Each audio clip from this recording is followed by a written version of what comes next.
Hello, fine folks, and welcome to Booghy Plays. Today I am not playing, I'm playing with questions again. My guest today is the founder of Stronghold Games. He is calling himself these days the podfather of gaming. And I am quite happy to have him on. So, welcome, Mr. Stephen Buonocore. Well, thank you, Bogey, Bogey, yeah. not Boogie, Not Boogie. Bogey. Bogey, yeah. Thank you, Bogey, for having me on. And but by the way, I got to correct you a little bit there. I don't just call myself I the see. Podfather of Gaming. I did rebrand officially after retiring from Stronghold and become, but that moniker, the Podfather, was given to me by other podcasters way back in the day because I was appearing on every possible podcast, every possible video stream, because it was part of the promotion for the For the company for company. Stronghold Games. And Yeah. I built that company, of course, on reputation, as well as, of course, hopefully great games as well. But that's how it came from. The Podfather first came from like the D6 generation, I see. Russ Wakelin and I Craig see, see, Gallant, see, see. and we talked about that, and it's been that ever since. And now, in retirement, I've rebranded as the Podfather of gaming. I see. Well, Mr. Podfather, welcome. welcome. So, Thank you for having me. It's gonna be uh, fun. the interview has two parts. The first part is a bit about you and your life, and the second part is a questionnaire, which is part of the Proust questionnaire. But let's go to the first part of the interview, and we will go way back, Uh-oh. way back to where were you born and where did you grow up? Wow, we're really going to the beginning of Stephen Bonacore. Sure, Yep. that's not a problem. And that's not something I get asked a lot, but most people kind of know, especially from my accent, where I come from. I was born in Brooklyn, New York, which is part of New York City. And within a few years after that, we moved to Queens, New York, again, part of New New York York City. City, yeah. And spent I like to say I spent half my life in New York, and then after that, so about 27 years there, and another about 30 years, let's say, in New Jersey, just across the river, Yeah. central New Jersey, and then finally the last 5 years, very happily in South Florida, where I reside now, and was one of the best decisions I ever made to come down to South Florida. We love it down here. The weather, Yeah. the food, the taxes, the kind of the living style down here is wonderful. Yeah, we know that from Seinfeld. All they wanted to retire to Florida. Okay, but Most before people, I didn't come down to retire, but being here and then moving into retirement was just perfect. I see.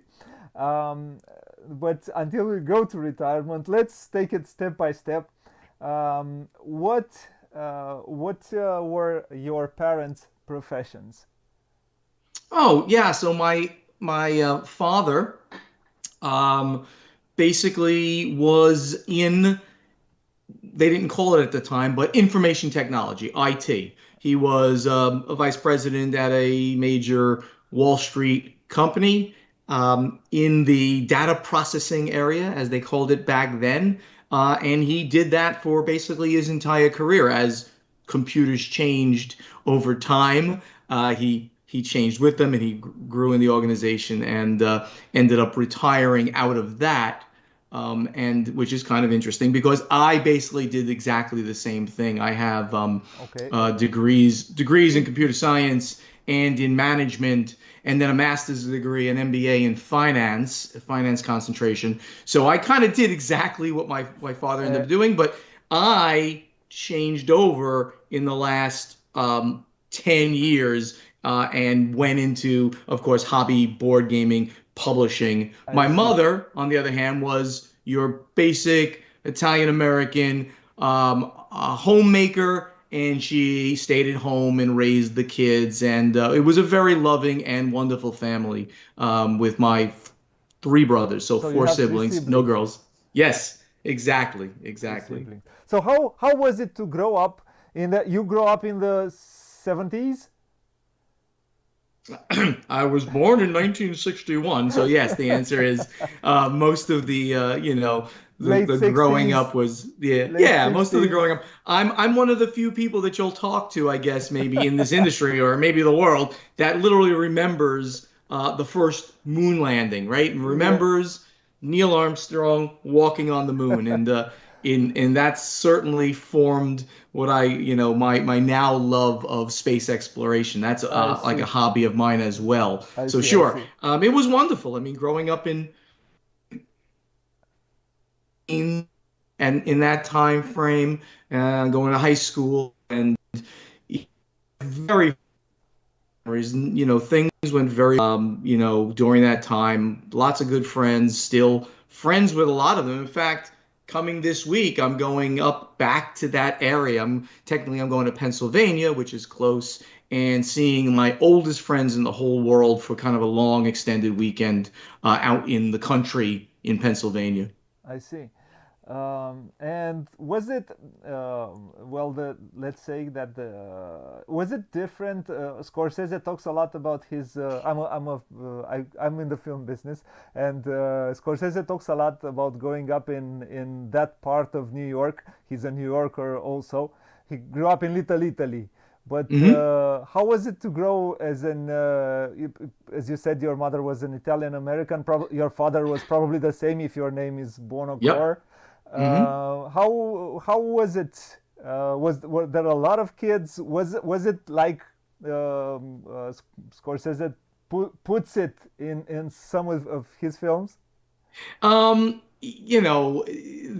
lot of the films are a little bit stylized, Of course. um, and they'll use standard tropes. But I would say that we were, a typical, if not too overly Italian American. We're not growing up in Little Italy, but we're growing up in quite a mixed neighborhood.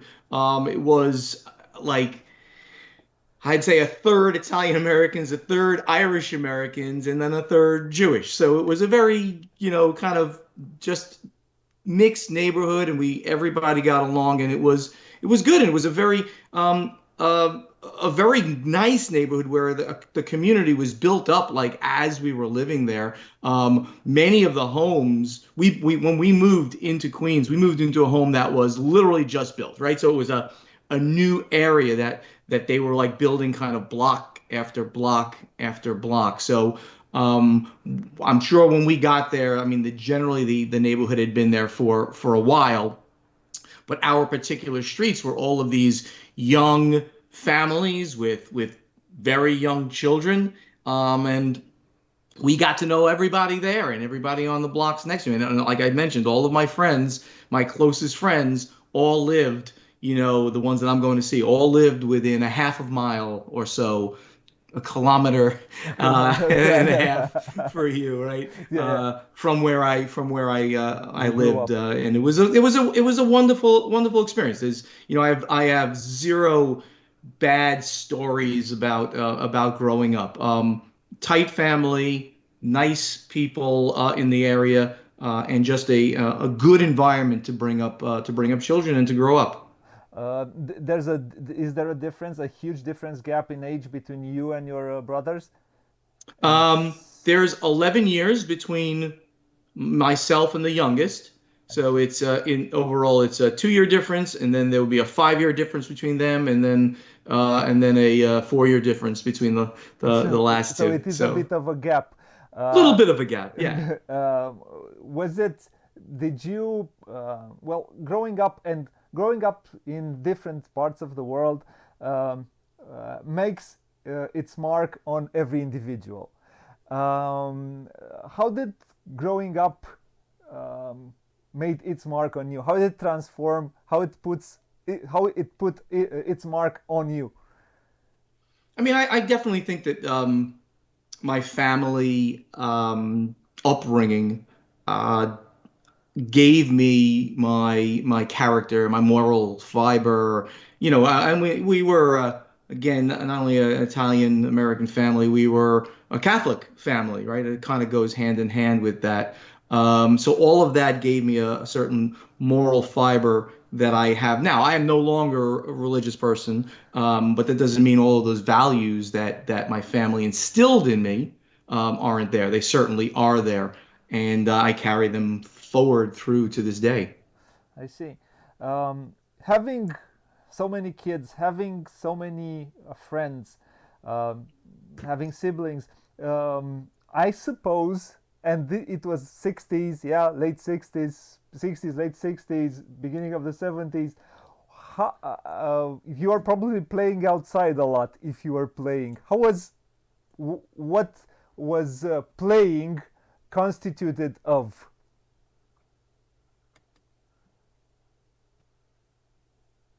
Do you hear me? No, I didn't hear the end of the question. How did I what did we do when we went outside to play? well, how did you play back then? Did you what were you doing? You had no computers. You had no No, all right, we're talking. Okay, so how did kids what did kids do back then? yeah. You know, um, what we did was the kind of the things that you might have seen like in some of the movies. We played in the streets. We played handball, stickball. Um, we we had a basketball court in the street right in front of our homes, and it was literally like nailed on, bolted on to a telephone pole. So, because well, that's the perfect thing to do. I mean, since it's right there anyway, and I don't think you're supposed to just put poles in the ground like that you don't own that. We put it right onto there, and we would play basketball, touch football, a lot of sports, for when we're kids. Uh, Then like little games for kids as well. We all rode bikes around the neighborhood. That was a big thing. We were silly too. I remember us. We built back in the day, motorcycles jumping over cars and buses was a big thing. A guy named Evil Evil Knievel was Knievel, a yeah. yeah. Man, I'm glad you recognized that name. He was a big thing, kind of in pop culture back then. So we would build ramps and drive our bikes over the ramp and try to jump over like kids toys and things like that. And sometimes it would go well, and sometimes it wouldn't go well. And of course, you're gonna land hard and skin your knees and things like that. Go home crying. Parents would yell at you, but you'd get up and do it again the next day. So No yeah, it was protection. like street sports, I guess you Yeah. can kind of say, is what we did. I think in the 60s and early, it was Wilt Chamberlain who was big in basketball back then, right? He Uh, was, he was. I remember being a New York Knicks fan, yeah, and I think the Knicks won in like either 1969 or 1970, and I remember that. Oh gosh, I forgot the guys. Dave DeBuscher was one of the guys on the team, and Bill Bradley. Both of those names yeah, went on long in basketball. These days, I'm not much of a sports fan, yeah. but I do remember a lot of the stuff that I was watching back in Back the then. day. Well, you are, as I said, you are one of the child of the, yeah, of going on the moon. That was a huge thing back then, Hmm. going on the moon. Um, but staying home was a an option. Did you stay home? Did you maybe play at home? Did you play any games at home? Were games part of, or it was just watching TV? Yeah. No, good question. Games were definitely part of my childhood, more or less from the beginning. We played all of the mass market things, the monopolies and troubles and sorries and all that kind of stuff. But as I found other things, we were playing that too, especially with my siblings, especially the older one or ones, depending on the age. I remember like Voice of the Mummy was a game that actually had it was like a record player, the old school record player. It's a Yeah. very hard, small record player that you'd put inside, and then as you did things, you'd push a button and it would play, something from that record, like take 3 joules if your age is an even number. Like silly things like that are really bad mechanics, but for the time it was a technological game, so to speak. It was very cool to do. Then there was King Oil, I remember, and that really started to become almost like a little bit of strategy involved in the gaming.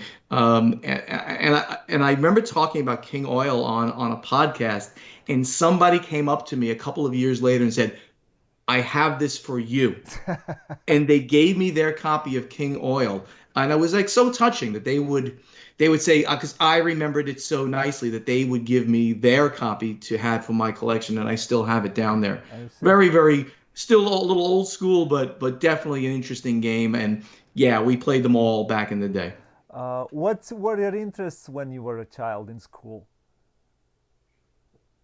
My subject matter interests were in the stuff, mathematics and sciences, which is interesting because I didn't go into science, right? I mean, I really enjoyed that, like in high school. All this, I did, I was an A student. I did very well.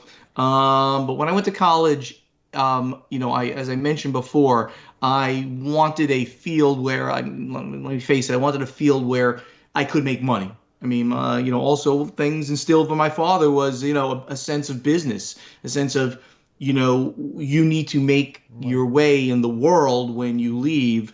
So I picked technology, which is a science, different Yeah. than the harder sciences. But I picked computer science as it was evolving. But by the time I got to college, right, it was a very big thing, of course. So that was I went to NYU, New York University, starting in 1979 and graduated in 83. And what did you And by the study?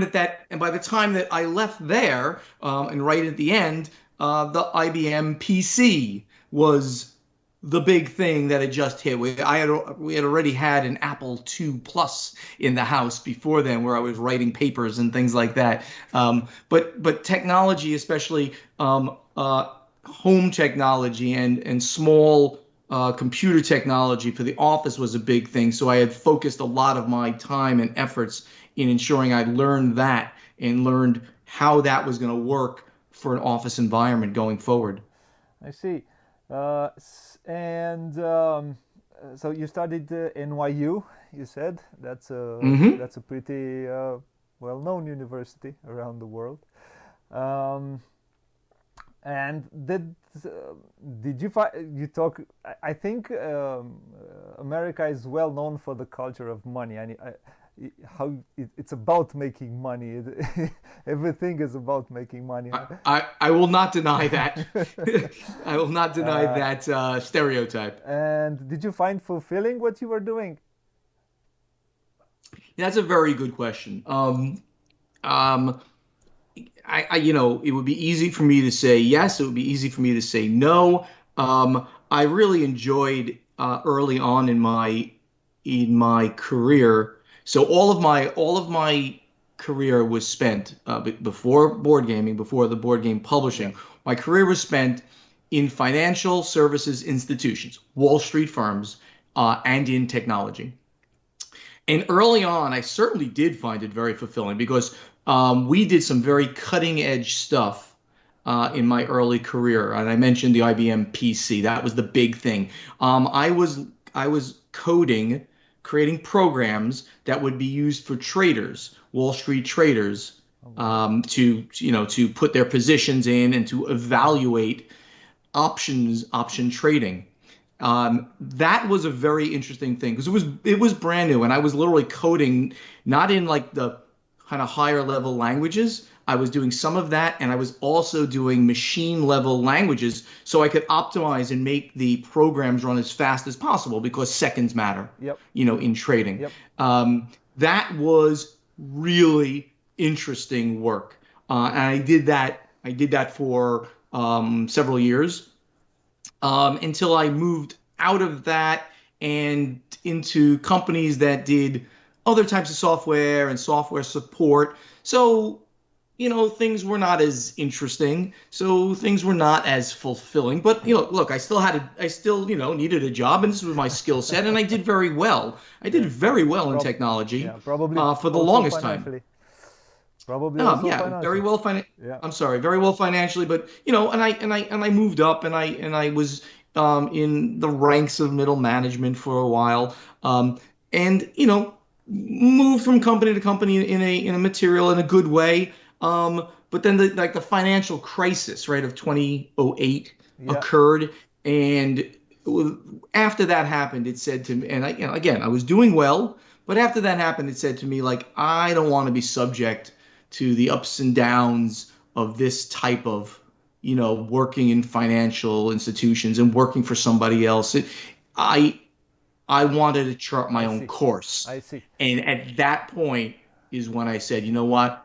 I know the board gaming market because I'm a heavy duty board gamer. I Yeah. can now leverage my business, see if I can start another company. Uh, okay. Was born at that point. I see. But until we get there, I wanted to ask you how your life goes on in one direction, but along with it goes the board gamer's life. When did you start beginning to be a heavy or an enthusiast board gamer? Okay, yeah, that also a very good question. So I literally I mentioned like my youth and the mass market games and finally finding some interesting, niche little games in there. Um, I went through the entire gamut of gaming. I did every type of gaming with the small exception truly of like miniatures games, right? Like the Warhammer, like the Yeah. true miniature games. But like, high school and college, I was gaming with these guys that I'm about to go see in Pennsylvania this week. I was I was doing a lot of role playing. D&D was absolutely my jam back then. We had Advanced Dungeons and Dragons, which is kind of like second edition, sort of. We were playing that for the longest time. As the computers evolved, I started getting Video. into computer gaming. I started doing in the I guess it was well before I even get there, I was doing collectible card games. So Magic the Gathering, we were playing Magic the Gathering for a while. Vampire the Eternal Struggle, a phenomenal collectible card game that I highly recommend if anybody wants to play a multiplayer CCG, they check this out. It's still being played today with Richard Garfield's second collectible card game. Obviously, it didn't do as well as Magic, but it's Yeah. still in print today under other companies. Check that out. And around that time, board games started coming across right from Europe. Right, it was really Germany But and before Europe. that, did you play I don't know, Axis and Allies and Absolutely. yeah. That would have been with these guys, with my friends here. We Yeah, were yeah. playing the Axis and Allies, the Risks. We were even playing some of the Avalon Hill stuff, some of them a little more complex, not like Advanced Squad Leader. That Yeah. stuff's crazy. I got a buddy of mine that does that to this day. But yeah, but some of that stuff as well. All of that stuff was getting played. And then as the 90s were ending, the Euro game revolution was happening in Europe and coming across. Started getting into games like Catan in Puerto Rico, and all of those games that first hit from Rio Grande as they were coming across the Yep, yep, shore. yep. And I realized, and then of course, still with the computer gaming, I realized that really what I liked most about hobby gaming was sitting around a table and cooperating or Being competitive. fighting, cooperating or competing Yeah, against each other over the table on a board game. But I continue to do almost everything. Less electronic gaming these days, but occasionally. But really, it's board gaming and role playing gaming are the things that I do most consistently and will through my life because they're the most social. And that ties the knot. What do I like most about board gaming? It's literally the social aspects of board gaming. I see. So you you practically so, being an experimented individual, having so many years of experience, you practically saw it all in the board gaming industry, one Yep. way or another. Um, what made you before we get that, I want to ask you, what kind of a player are you today? What do you enjoy the most? So yeah, my I would say that I might play like party games more than anything. Like, when code names just set a whole new standard in how great a game could be and just be a light game that a group can get together.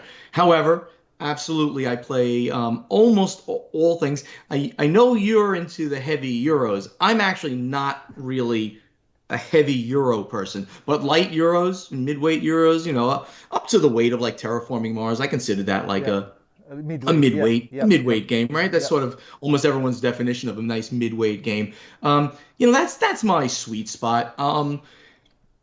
I do love big games, though. I mean, when I see some friends here locally, we crack out War of the Ring. War of the Ring to this day remains my number one game. I love the theme. I love the mechanics of that game. That's a heavy game. It's a meaty game, but Yep. it's a well-designed game that, once you get it, once you really grok the game, you can just basically pull it out almost any time as long as you've been playing it like once a year or so. I try to get it to the table three, four, or more times a year, because it's just beautiful in all of its aspects. So I tend toward the lighter games, but I will move into heavier games all the time as I need to. I see. So you you were enjoying your time as a player, as you say. Absolutely. What went through your head and said, "I would like to make a board gaming company"? As I implied, as I moved through that board gaming cycle, when I was when the financial crisis of 2008 hit, it became a thing for me to say, I need to chart my own course. Um, why not try to take something I love, a hobby, and something I love to death, and apply skills that I have in business and see if I could make this a business. Now, of course, everything could have gone south, could have gone really wrong, but the market that Was I was growing viewing, back it was then. growing, Yep, substantially, without yep. a doubt. But also, I could also see a lot of companies that were not necessarily doing the right things. They were not applying good business practices. I could just see it by the way they were operating. But there were some great ones. Like I said, Rio Grande was doing great, and Z-Man, the original The Z-Man original. games that Yeah, was yeah. started by Zev Schlosinger, who to this day is a great friend of mine. I see him regularly. Um, I saw that there were ways of doing this and ways not to, and I figured I could apply my business skills to create a company, and start bringing games over. The original model here was to find games that were out of print, that were in demand. So looking at BGG, what games do people want that they can't get anymore? Um, so getting those games back into print. Once your name is known, you can then start doing new games, brand new games, and then create relationships with publishers across the world and bring their games to America. So I built that up slowly so that people would recognize the company name and say that, okay, wow, this company's doing a good job. And I see this guy, Stephen Bonacore, and he's on podcasts and he's all over the place. So maybe I'll trust him. I'll take a chance. Now, one thing to remember is back then, there was no such thing as Kickstarter. No such thing as crowdfunding. So all the money It had to was, come but out of. not on. I think it was on board gaming. It existed, I think, but It might have existed at some time around there, but nobody was using it. yep, Not a single board game company. yep. All that money had to come out of your own pocket, and you had to fund it, and you had to make sure it worked. And thankfully, it did.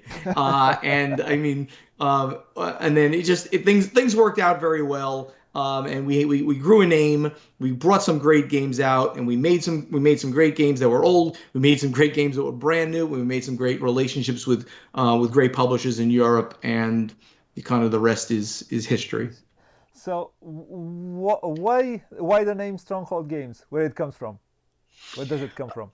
Um, the where that comes from is literally we bandied about many, many, many names for a long time, but in the end, the name Stronghold was the name that I had given to my house in New Jersey where I was living. We always used to say, "Hey, we're gonna game at the Stronghold." So I people see. were coming to the Stronghold. So it was easy. And Stronghold's a strong name. It's a name built in fantasy, obviously, right? So it just made a lot of sense to say, "Hey, we're gonna call this Stronghold Games," and it seemed to work out pretty well. Did it come from Ignatius game? No, no, no. So that's a great story, actually, where like the tie into that game is. So after creating the name Stronghold Games, we saw that uh, this company in Poland Portal was games, about yeah. to bring out a game called Stronghold, Stronghold, yeah. and it was getting good buzz. So I reached out to Portal Games. I didn't know Ignacy for at all. I reached out to Portal Games and I said, "Hey, new company in the United States. We're about to release some games. We would love to create a partnership with you to release Stronghold for the North American market and possibly English speaking because we're going to have worldwide distribution. Can we discuss this?" I got a very short answer back. No. This is literally what Ignacy said. He no. And to this day, this is a quote from Ignacy. That was the single worst business decision he ever made was saying no to me because I grew and grew and grew and did very well, and the company that did pick up the game burnt, just crashed and burned, and I see. screwed him over, and it was a really bad scene with the company that originally had the license. In the end, when he brought out Stronghold Second Edition, even though he had distribution in the United States, he said, I'm gonna give you the North American rights because you'll do good there and it'll be good for your company. We'll publicize it together." So it was great, and of course that was part of our great relationship that continues to this day because we have a podcast together, been Podcast, going yeah, on for yeah, 8 years. yeah. Board Games Insider. So everybody out there, if you want to hear about the inside of the board game industry, go listen or watch because it's also on YouTube. Board Games Insider. It's on YouTube, on my channel, The Podfather of Gaming, or wherever you like to get your audio podcast. So, let's go forward. What was, because yeah, I want to pick your brain as a publisher, um, or how it was when you were a publisher.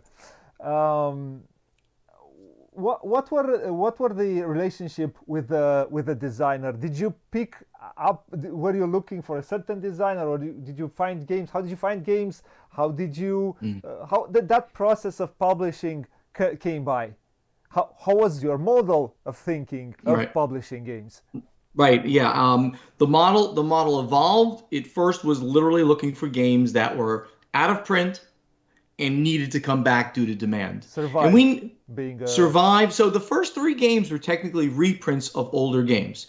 Survive, Code 777, and Confusion, which was a lesser known game published only in Germany. And we rethemed it with a KGB versus CIA theme. Those three games were all reprints. And we specifically did that. And we did many other ones, did many other reprints as time went on. But we knew that well was going to run dry because we were doing it. The old Z-Man games was doing it. The old Fantasy Flight games was doing it. So a lot of people were doing this, going after and grabbing these gems that really needed to see a cleaned up version version. because the Yeah. demand was there for them.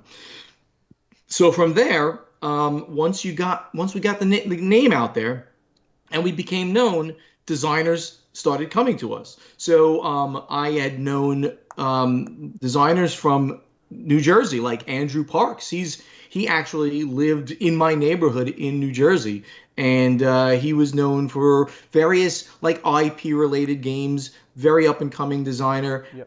and he pitched to me Core Worlds, which was really an amazing deck building game, post Dominion, of course, and it took deck building in an entirely different direction. I would like to say a much better game and a much bigger game than Dominion was. And we did very well with that one over the years, where we had the base game, we had a couple of three expansions for the game, did very well. Phenomenal game with Andrew Parks. We continued to find then games as well with European publishers that wanted to bring games over. And that then continued as the model where we did mostly games out of Europe, where those publishers needed other, avenues to get their games into Into essentially the English speaking world, mostly in North America, but sometimes we would get that game throughout the world because our sales agent, PSI, famous in the United States, does work with 100 different distributors across the world. So we were able to bring their games across the world. when did you start doing a let's say a game? Uh, for example, let's talk about Terraforming Mars. Terraforming Mars was already a game when you published it, because it's Fricks Games also there. So was it Nope. or it was developed with Stronghold Games? The latter, the absolutely the latter. So that's a great story. So in 2014, late 2014, early 2015, um, uh, our German printer, Ludofact, who is very possibly the largest printer of board games in the world, certainly for the German market. But they are a huge printer of board games for companies in Europe and as well in America.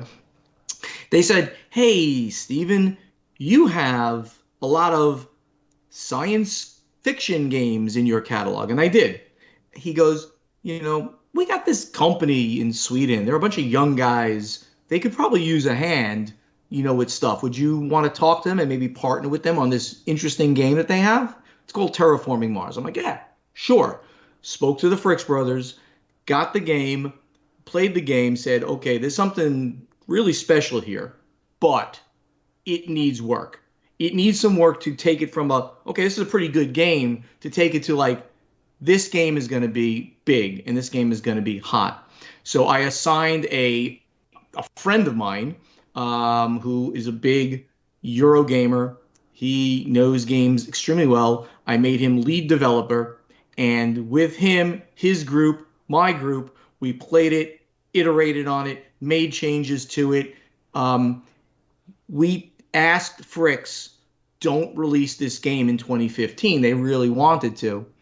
We said, let's keep working on and take this game from being a good game to being something great. And all through that time, they were getting more and more buzz on it. The the zeitgeist, the media, the social media, the thought process of people across the world, it started like going toward Mars. Like people started thinking that we might do this. The Martian came out as a movie. So all of this stuff was happening at the same time, and the buzz was building. So by Gen Con of 2016. 2016, we soft released the game, sold out on the first day. It was an amazing run. And then the really big splash occurred in Essen, where, of course, it became like the number one game of the show in 2016. Fricks Games has done very well with it. Stronghold Games did very well with it. It literally turned the corner for the company. The company was already doing well, but that one turned the corner for the company. Yeah. Funny thing is, I in at about that time, I left my other job in the real world, in IT. But the two things weren't actually connected. The only connection between the two things was I couldn't do both jobs at the same time. I was working a full-time job and I was running a company. So I had to stop Yeah. something. So I stopped the full-time job, retired out of that, or just left the company. Terraforming Mars hit. It was a huge hit, and obviously paved the way for the company to be very successful and have people come to us to say, please work with us. Please, I'm a designer. I absolutely want to work with you. I'm a company in Europe. I absolutely want to work with you. And things just went well, better and better and better after that. Did Kanban was released in 2014, if I'm not wrong? No, Automotive Revolution. I think that was the first year of release, 2014. I just the fact that you're bringing that game up, I know that you're obviously a a heavy Euro player because Lacerda's games are the heaviest of the heavy. But yeah, it was released in 2014. So the story I gave actually right predates that. That was one of those games where I was going out there and seeking famous designers because I really respect designers. I mean they're the backbone of everything, Yeah, right? We have to have a game design before we can do anything. So the Lacerda's designs were getting notoriety, and he had this game, and it was heavy, heavy, heavy, heavy, heavy, but beautiful, genius design, I thought. So I said, we're gonna focus on this with this really great designer and make this one of our games that we're gonna do from the bottom up. And I think we did very well with that for a while as well. yeah. Um, the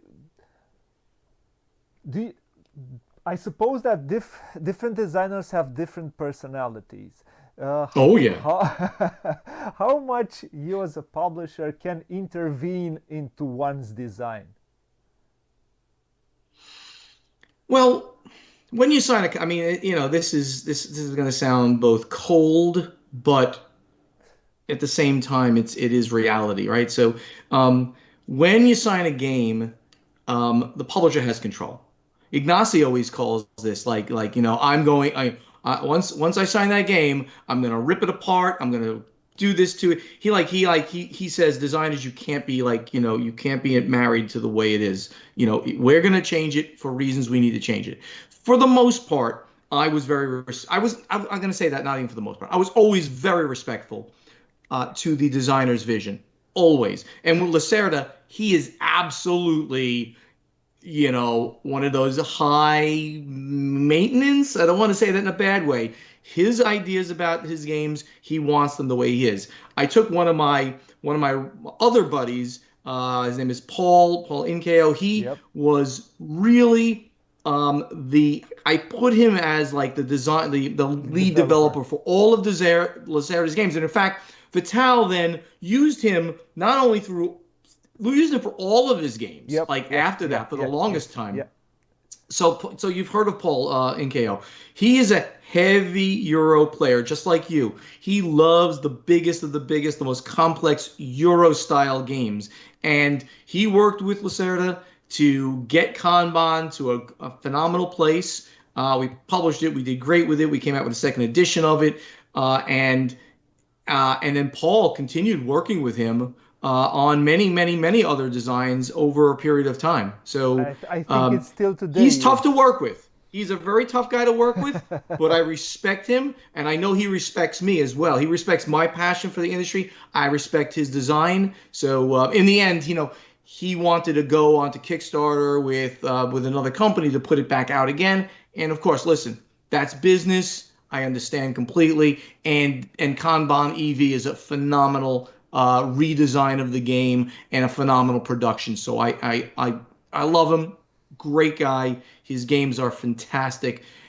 Not always the one I go to. I don't pick Kanban off the shelf on a daily basis, as I mentioned, but I have so much respect for the kind of designs that he comes out with. Yeah, but he is one type of designer. You had also the other type. Sure. So The guy that the man or woman that is just laid back. Here's the design, go. And they don't want to really know about it after that. That's fine too. As long as I have them available for a few questions here and there. Obviously we could run with a game from the ground up. Um, who would I rather work with? I'll tell you. I'll tell you right now. I'll tell you straight out. I'd rather work with the high maintenance designer. I'd rather work with somebody who is so interested in that final product that they're gonna battle you on the colors. you know so I'd rather work with that designer because I know that they're really interested in exactly the way everything is going to look, feel, act in the game, rather than somebody just says, "Oh, here it goes." It's okay. I mean, both are possible, and it's okay. I guess it's a good way of putting it is that you couldn't work with 10 high maintenance designers at one point, but you certainly can have some, and you don't want to work with a dozen designers that don't care because you'll never get answers from them. You need a mix. I mean, look, there's so many different people in the world. It's the same kind of thing, right? So everybody's going to come at it from a different way, and that's okay. So in a way, you don't think you do not have a way of thinking like the 40s producers, 40s cinema producers, when the producer was the most important and the director had no saying in the production. You're more into the, let's say, into the 70s way of making the cinema, which was the auteur has a saying in what he's doing. Yes, I'm absolutely. And as I mentioned, to me, the designers are our backbone, right? The backbone for this industry. So, you know, and I had a game line called the Great Designer Series. Series, I yeah, put yeah. like 12 games into that, of people that I thought really I could call out as being really the ones in this industry that, you know, you, you can look to say, wow, here he is, Vital Lacerda. He's in this line. Let me look at what other games he has. And they're with other companies. But I wanted to call out these people because they're that kind of great designer, that they made an impact on the industry. So that was part of my logic in promotions of games too. I see. Well, when you're a publisher, you have a lot of things on your plate. You need to think of when you start from the ground up. You will need to think of how the final product will look like. Hmm. What's the market towards which niche, towards each part of the market you address yourself to. um,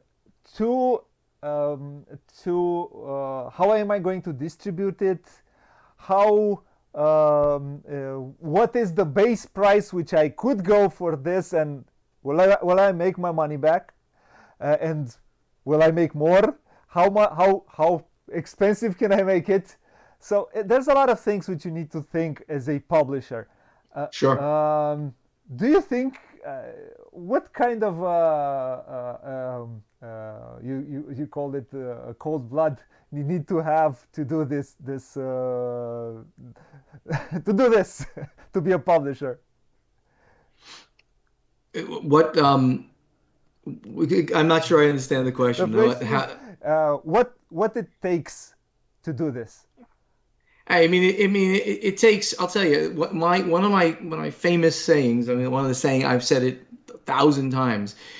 It takes a lot of hard work to make this much fun, right? I mean, that's really the bottom line here. If you're not willing to, I like to say, scrub the toilets, you know, of the business, then you shouldn't be in this industry. You shouldn't own a business. If you're not willing to do everything possible to make the business the best it can be, don't be in the business. People might be a little bit, you know, uh, they might have had it too easy. Some people now, because every game they bring out, they put it on Kickstarter, they make the money, they don't have to worry about the money, right? I mean, Yep, that's yep. true, right? So when you have to fund every one of your games from the ground up, when you have to work on cash flow analysis, that's serious. Any game could destroy the company. Obviously, it didn't, and it all worked out. You need to run a business, not just have fun. And I think that There were people who thought that starting a business, starting a board game business, would all about be about having fun. And it's the same exact thing with people who own game stores. A lot of them don't know business. They don't have business smarts. I'm going to own a game store so I can play games all the time. And have a business model, work the business model, work hard all the time. I mean, I worked, again, I was working a full time job and I was working a full time company, so to speak. So I was working, 60 and 80 and more hours a week. I used every day of my vacation time to travel for the company for the entire time that I was doing both, right? Every day, I never took a regular vacation. I took vacations to go to conventions, to set up, to promote the company, to sell some games, to promote. You have to be able to do the hard work to have fun in the industry, to create the fun. So that's my advice to anybody who's going to try to get in. Do you think it's a good idea for designers to be also publishers? That's a very personal decision. I think that a designer probably should design, right? Yeah, probably, yeah. Um, Probably should just design and find the right publishers for their games. Now, it's a very hard market right now. So in this very hard market, maybe they can't get the games out to the right publisher because publishers plot a little bit. They're less because there's so much in the market. Talk about this on Board Games Inside. Was down in 2022 about at least 8% in North America, and probably that's about the number globally. It could have even been less, even been more, down more across the world. So it's a very hard time right now. So if your game isn't getting picked up by a publisher, either go harder and find that publisher that it's right for, or of course, yeah, start the business, get it on Kickstarter, and then Kickstarter will tell you if you know how to do all of the steps needed to get from Yeah, design all the way to distribution, right? You got to know yeah, it all. yeah. If you think you can do it, then you're going to have to go it alone, put it on Kickstarter, and if then the market will tell you, do I have a market for this game? Because people will back it or not back it. I say Kickstarter first. I mean crowdfunding. There's Crowdfunding, yeah. at least three um, uh, crowdfunding platforms that gamers are using right now. What do you think? You were brought up in the classical distribution. Let's call it like this. Yes. What do you think about Kickstarter?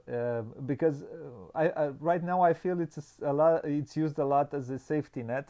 Nothing, or most of it is, or most games come out Yep. with Kickstarter, not in classical distribution. Um, was it good for the industry? Or is it good for the industry today? At some point it was. Let's say 2015, 2016. It allowed for some games to come out, which probably wouldn't have. Right. So was it? I think yes. Net crowdfunding is a good thing to have, right? It does remove the barrier to entry, right? And anybody who backs a Kickstarter has to understand they're not buying the game. Full stop. They're not buying the game. They are giving money to someone who then will, if they are able, produce a game and send it to you. And there are so many examples, Yeah. including ones going on right now, where people just didn't get their games and will never get their games.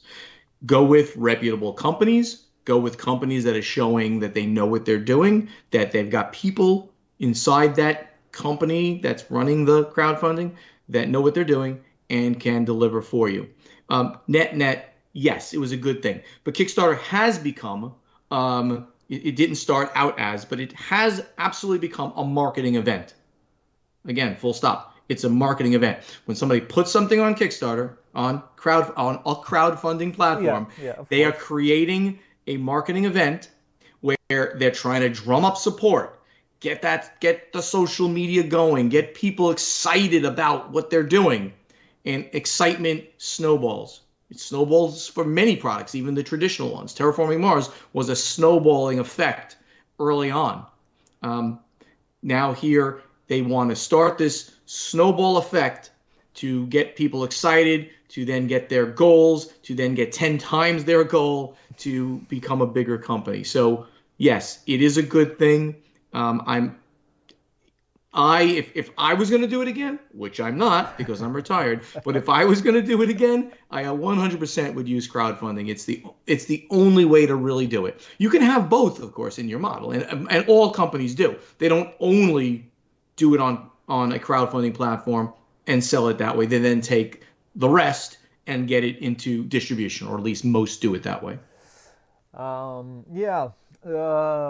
So could you and let's talk very because yeah, you've been podcasting for a long time. Very long. Did you enjoy doing this? Do you enjoy talking a lot on I podcasts? I love it. Simple as that. I love it. Before I started my own, again, I'll plug the Board Games Insider with Ignacy Chevicek, and now with Corey Thompson as well. We have three chairs that we rotate around. Sometimes all three of us, sometimes just two of us. Yep. We've been doing this. Ignacy came to me and said in 2015, I think, he said, "Would you like to do podcast with me?" I can't do his His Slavic Polish accent very accent, well. okay. Yes, that's right. He's so wonderful. He's a great guy. Um, and I'm like, I would love to. This is a great idea because I was literally from 2010 onward. I just appeared on podcast after podcast after podcast and on the Dice Tower, and I just kept doing this to promote the company, Yeah. to promote myself, and I enjoyed it. I mean, the best things about the industry and the hobby is that we get together to be social. This is an extension of that. I want to project the love that I have of this industry and of the hobby in general to everybody out there. And of course, at the time, promoting the company. Now, promoting mostly the industry and the little bit of stuff that I do on the media side, right? Which is my YouTube channel, The Podfather of Gaming, which includes the audio and video podcast, Board Games Insider. That's what I do. And I don't monetize any of it. Don't monetize any of it. And I love being on shows like this with you. I could get a call or an email tomorrow say, hey, we'd love you to come back on our show on D6 Generation or on Rolling Dice and Taking Names. In fact, I have to do a little thing with Ignacy. They've asked us to do a part of their award show. I have to send them an audio clip so our voices will be on it, if not us live. So yes, I 100% love to do this stuff. It takes a little bit of time out of my week, but for me to express to people how much I have loved this industry and how much I want to give back from my experiences to everybody out there. I want people to see that, hear it, and feel that, and yeah, and it's just something I want to do forever. I see. Well, I wish you lots of luck then. Uh, Thank you. and good health. Um, Now, can you talk us a bit and you tell us a bit what is fun to you? What is fun? To me, yeah, to you. That's a very open-ended question. I'll try to be brief. I mean, fun to me is everything about socializing with people. I mean, I do a lot of that. I travel a lot, and when I travel to game conventions again to be with gamers and people. In my downtime, in my time at home, I spend time with my girlfriend here at the house, and we watch lots of geeky TV, and of course play games, and relax. I mean, I put in all that hard work that I mentioned, and now in retirement, I want to, I want to try to relax a little bit. I I've see. I've done it all, and in fact, you may or may not have heard. I've actually designed a board game that has been picked up by Asmodee, So we're now Jeff Engelstein, a noted designer, and I Uh, are now in a development contract with the newest studio under Asmodee called Office Dog, and we're working and iterating on a game which, with any luck, they will they will go with once the end of the term for the development is done, and we'll see this game come out hopefully in 24, maybe 25. So doing a little bit of this. In fact, right after this, it's going to be like, oh, it's 11 a.m. here. I'm going to do a little more work on the rules because I got to get it out to more playtesters coming up. So this also has become fun. I People see. say, "Oh, you're working again, Bonocore. You're Yeah, now working yeah, because you're you designing." are. No, no, I'm not working. I am doing it on the beach, so to speak, because I can do this anywhere in my leisure. There's no deadlines. I just relax with my computer a little bit on my iPad, and I just do some rules writing and some designing with Jeff, and I it's see. become another point of fun for me, and staying within the industry in some another regard. Could you please talk to us briefly how a day in Stephen Bonacore's life is? My mornings are long and a lot of relaxing. This is the first thing I did right this morning. It was 10 a.m. Eastern time when we started this. I do get up relatively early. I get up at 7 a.m. But I go slow and I relax and I get my coffee and I get my breakfast and I watch the news and I read the newspaper. The mornings I go slow. I speak to the girlfriend. What are we going to be doing today? What's your agenda? What's my agenda? And then as the later in the morning, I get to possibly doing some business. And and then later in the afternoon, we will play games. We'll go in the pool. Remember South South Florida? Florida. Yeah, I can do that 365 days a year, which is wonderful. We do that. We go for walks. We go shopping. It's not a complex life at all. And one of the other things I do is I mentor people on occasion. I have a bunch of people that they're free to reach out to me because we've established a relationship. So if they need help with something, they come and they talk to me about something going on in their life, in their business, in in their design life. Mostly people that I know through board gaming, that are in the industry or tangential to the industry, and we talk through things, and I keep my touch point with people in gaming, gamers themselves, via being active on Facebook in the Podfather of Gaming group, I which see. you have to join now that I'm on your podcast. You have to now go join the Podfather of Gaming group on Facebook, Of and I course. invite everybody else to do so as well because we really keep it light there. We keep it fun. We are all there to support each other as a community of gamers. We talk a little bit about gaming and a lot about just having fun, posting about all the fun things we do in our lives. I see. And So that's what I you do are all right now. retired there? I'm sorry? There is a retired community there?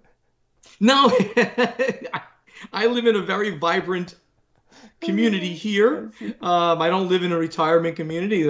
All my neighbors have kids around, and I like that. And the Facebook community is a community of friends, Yeah, yeah. and of lots of friends, It was a friends from around joke. the world. There's 2,000 members of that group. Of course, I don't know them all, but I invite every gamer out there to come to the Podfather of Gaming group I see. on Facebook. And now I do have. It was a joke, so don't take it. Okay. I have one more. If you think. Oh, no. What is your most played game? Oh, my most played game in my entire life? Yeah. Oh, I don't know. There would be no way for me to figure that out. I don't keep stats. I'm not one of those people that logs in their games. I mean, most played heavy game, absolutely War of the Ring, I see. 100%. Okay. Absolutely. Most played, lighter game could be Scout at this point. I play Scout all the time. That's just a phenomenal game to just break out when you have 3 to 5 people and play a bunch of hands of that. It'll definitely be my most played game will definitely be one of the lighter card games out there. I mean, I like, The Crew and Scout, and now the new Cat in a Box. It's just so much fun. I'm a big fan of trick-taking games, so I play a lot of those. So all of that would be kind of like my most played. I see. And do you have a favorite game? I said War of the Oh, Ring. War of the Ring. Yeah, you're With, right. without a doubt, 100%. I see. Nothing is better than that game in the world. And if you haven't played that and you like big games, it does use, it is a war game, Yeah. card-driven war game with action dice selection, but it has very modern, streamlined mechanics. So I think most Euro gamers, as long as you don't mind conflict, Euro gamers would like that game as well. And do you have a favorite designer? Oh, favorite designer. It'll be one of the people in my great designer series. They're like they're my all my favorites. I mean I'm gonna give a shout out. I mean, we talked about Vital. He's just amazing. I'll give a shout out again. I think to Andrew Parks, who brought me Core Worlds, and he's about to come out with a new game that is. I'm allowed to talk about this, even though it's not released yet, but it's just about being announced by WizKids. It's based on the Tales of the Arabian Nights, that storytelling game that's come Yeah. out a couple of times over the years, which was essentially a broken Broken game, game. Yeah. Yeah. but it was so much fun, and I love that game. He is re-implementing it, basically redoing it. But it's using the general concept of the paragraph game as Tales of the Arthurian Nice. Knights, Okay. knights with a K in this case, and it's about Camelot, and it's about knights quests. I see. I see. I played. So you like it? I like it. Take into consideration that I liked even the broken version, I see. Arabian Nights. This one is not broken. It is streamlined. It works. It's still a big game to play the whole game. It's going to take you 3 hours, but it makes sense. Every portion of this game makes sense. Things don't happen because I did something easy and all of a sudden I was thrown in Yeah. jail for 10 years or something like that. Yeah. Crazy Yeah. things that happen in Arabian Nights. Very nice. Yeah. Um, and I have one more question in this part of the interview, uh, Okay. w- which is: do you want to add something? Is there something that I might not have asked you that you wanted to add? Um, I mean, I think the only thing that I want to add about Stephen Bonacore, because this is what this whole thing has been about, um, is that what you see here and what you hear on the podcast and see in the interviews is really me. It's Uh, not it's not I it's think not a it. face I put on. I think it comes out. Thank you. Thank I you. think Because, it a comes lot out. of people have to put a face on, right? They put a different side of themselves Yeah. on the air, right?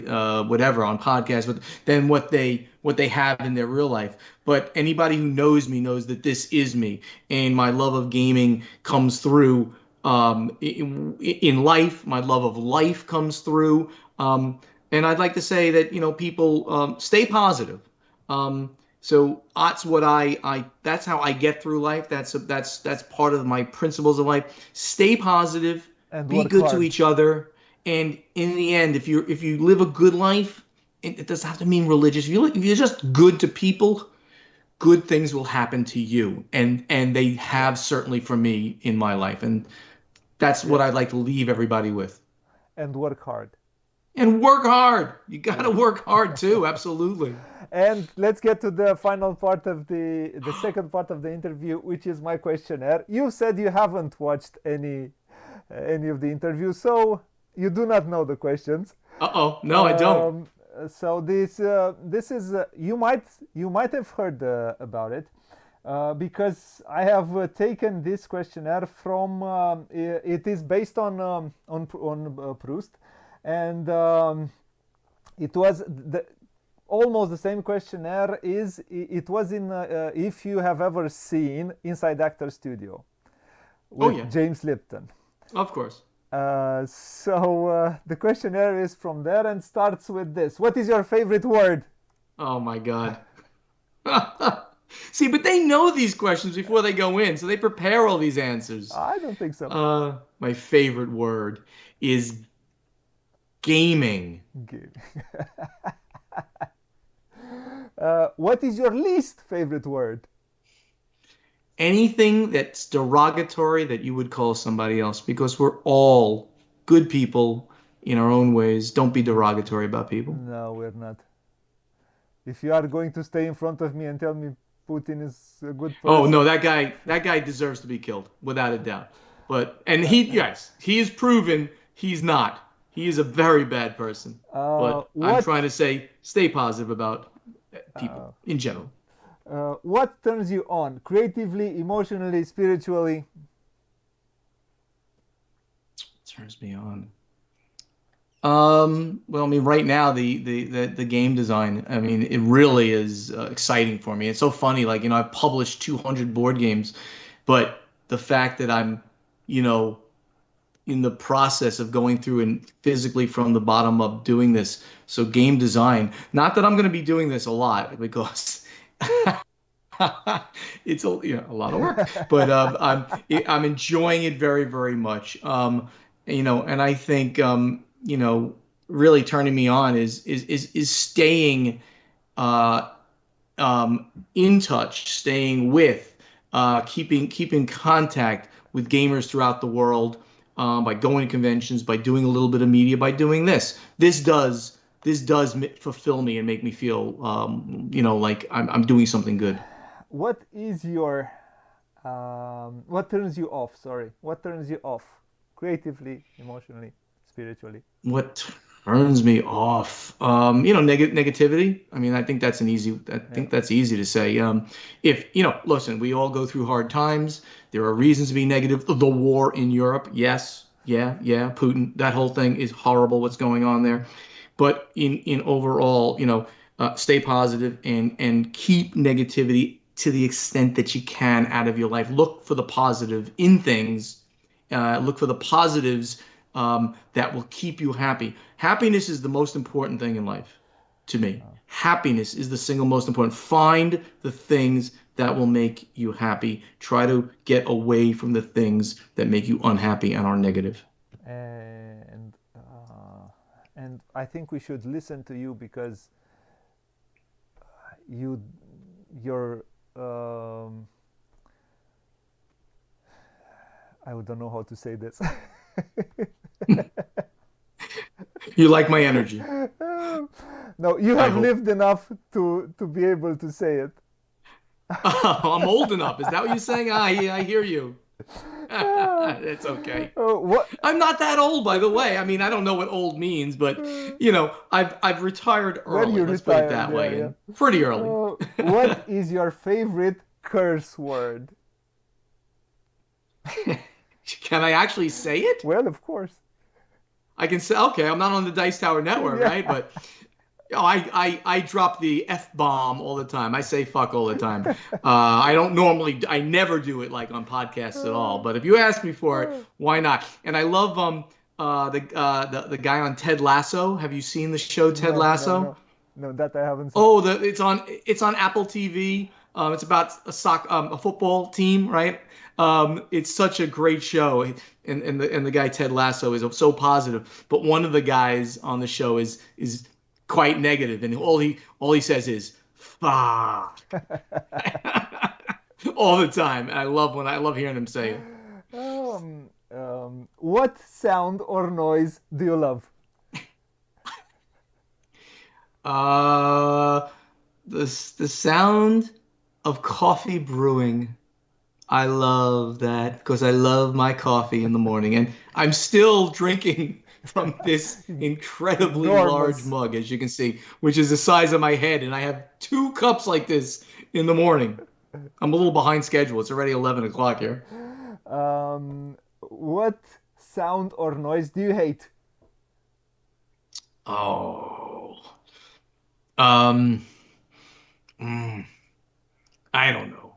Yelling. Keep it cool. Keep it cool. Keep it easy, I would say. Yeah. Which profession outside the one you already which you already did. You did more professions, but outside the ones you already did, would you want to attempt?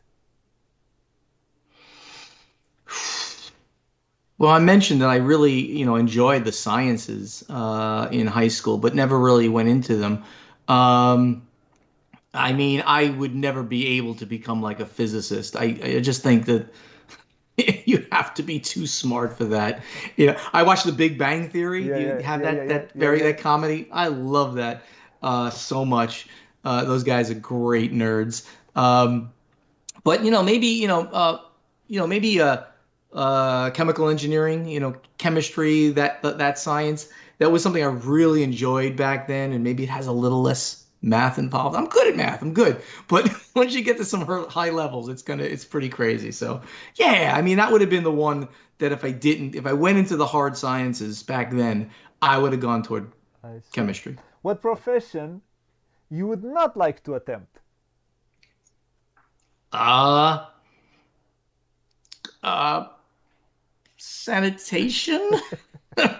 not not a fan of getting Dirty. dirty, really. Yeah. I mean, I love camping. I used to go to camping all the time. You get a little dirty, but that's recreational. I wouldn't want to have to do that all the time. But thank you to those who do it for us. Yep. Appreciate it very much. Hard jobs. Hard jobs. Yes. Dirty jobs. There's a show on TV called Dirty Yeah. Jobs, and all these crazy things that people do that really, have to get dirty in their jobs. And my last question to you, for a Catholic Italian American: if heaven exists, what would you expect God to say to you when you arrive at the pearly gates? You've done some bad things in your life, Stephen, but you've done some good things. All right, net, you're okay. We'll let you Let you in. Mr. Bonocore, thank you a lot for doing this interview today. It was a lot of fun having you on. I hope you felt good here in my virtual gaming room, in our virtual gaming chairs. It was great being here, Boogie. It really was. This is a lot of fun. I thank you so much for having me. If you don't mind, let me do one more little promotion.